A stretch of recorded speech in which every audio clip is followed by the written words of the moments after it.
right, so we're going to look at, or I guess the first thing that I chose was Classkick. Um, and now I know it was right at the top, and so it kind of made sense that that was the first one that I clicked on. But to be 100% honest, I was kind of amazed by this. To be frank, I was pretty impressed with the options that are available here. Now I have logged in before, so I've created a random assignment and things here, and I'm going to kind of explain how to do that as well as how I think I would use it. So to create an assignment, all we have to do is click this little plusy plus button. So we'll make one, boop, and you can kind of basically you can create your own library of assignments. So if you have multiple class periods that, oh, I need to make, this assignment, we're all doing the same thing, obviously, because why would you be doing different things for the same class?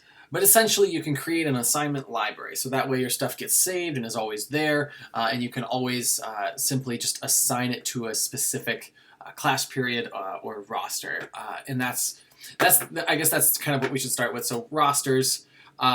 So basically, we have a sample roster here, and you have all of your students would be there, and you can assign things to them, or you can continue, or you can do. You can have all your different classes, and then you can assign specific assignments to specific rosters. So under our assignments, we can edit our assignments here. So now, here's something that I did here. So under the assignment name, I don't really have a class or an assignment to do, so this is what we're going with. You can kind of describe what the assignment is, and I think that this is an important spot to put roughly how long an assignment will take a student. Now, this is something that, a lot of teachers probably wouldn't do, but I just feel like is helpful for the students to begin to learn to manage their own time. And if I have a pretty good gauge on how long I think it should take them, I think it's a helpful tool to put the amount of time. So that's something that I would utilize in my own classroom, would be, hey, here's an assignment. It's probably going to take you roughly 15 minutes to complete, so make sure that you schedule your time for that. Now under the assignment, so we can go up here and we can click the edit button, and we can click into each individual thing. Now each of these obviously has a point value, right? So I can make this a 1 point. I can make this one. Let's say this is a respond with a paragraph, right? So maybe this one's worth 5, and this one has 2 parts. Maybe I guess I'll show you kind of like a couple of the things that I think are honestly really helpful for this type of assignment or this type of system, the way that this can help in a classroom. So let's say this one's worth 10 because we're going to do something kind of fun. So under here, I've just got a very basic, I went through and drew on the paper, and I honestly can't figure out how to erase it. Oh, maybe the eraser? Ah, there we go. Boom. So a couple of different tools that we have up here. We have highlighter mode. Oh, so I can highlight things. It didn't click and snap to it, but that's okay. So we have basically different buttons that we can click on. We can create a text box, and that's exactly what I did here. And we can also add in a line if you wanted to create a line. Connect this to this. I had a professor one time that would always use lines. And he would create lines from A to B to C to D and then all the way around. And then at one point he drew one big circle, and that was kind of interesting. But if lines are your thing, you can go ahead and I guess lines don't get deleted as easily. But you can do that, and you can. Oh, here we go. You can create lines if you need to for some reason. Maybe you're creating a table or something. Next, you can link to videos, or really anything that you want to. If there's a site that has lots of helpful information, or an article from a newspaper or from a site that you want the students to read and then respond about, this would be an amazing spot. So you could just have, title would be check this out, right? And then you can link to, whatever you want to. Let's just go Google News, right? So we can click here and click here, and let's say I just click on outrage. I don't even know what this is. What does it say? Schumer's, you'll pay the price. So let's say this is for some reason you want everyone to read that, so you can just link right to it. Super quick, super easy, boom. And then all they have, and you can put this right here, and you can have the students click on this and it will link them directly to that page. This would be helpful because then you don't have to print anything out, you don't have to waste paper, and you can also have them explore it specifically, right? So maybe you don't link to a specific thing, but you link to a Google search or some other sort of database or something to find specific journal entries about something, right? So you can link to that and just kind of make their "I can't find it" type of excuses a little bit less prevalent. So let's say we're done editing this one. Let's say, wow, we added a few more extra things. Let's make this 3 points. I guess there's just a couple more things. So you can add a picture, obviously. You can also record your own voice. Now this one I don't particularly see the benefit to. I mean, if they're doing their assignment at home, like if it's homework, I can see it maybe.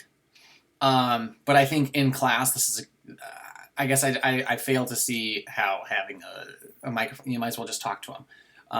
If they're listening to an audio, maybe make a video and post it on YouTube or something instead. This one is you can add manipulative type things. So this is actually a really cool tool. There's lots of different, as you can see, they make, it's that type of stuff. You can drag and drop and snap things to specific areas. So you can fill in a blank. This would be, here, answer this question about this thing. Boop, and you can create one, and then you can have all of your different information here, and you can fill in the specific what you need there. And the last thing is a multiple choice question. So that's kind of what I did here. You can select how many points you want it to be worth, and then you can have another, see this one I didn't select anything on here, but one thing to note is that the students cannot move any of this stuff that you put on here. It's pretty much like an endless document that they can play around with and set whatever they want to onto there. Now let's say this one's worth 10, right? So here's kind of an interesting thing. You can add, let's say you wanted to create somewhat of like a Venn diagram of sorts. So you can create, you can create different shapes and stuff, and you can create this so that they have to fill it out. I'm honestly not sure exactly how to make a circle, but, I think it's a sticker. Maybe not sure, but you can add stickers and things as well. So if your students are doing really well, you can let them know. So that's kind of it as far as the teacher side of it goes.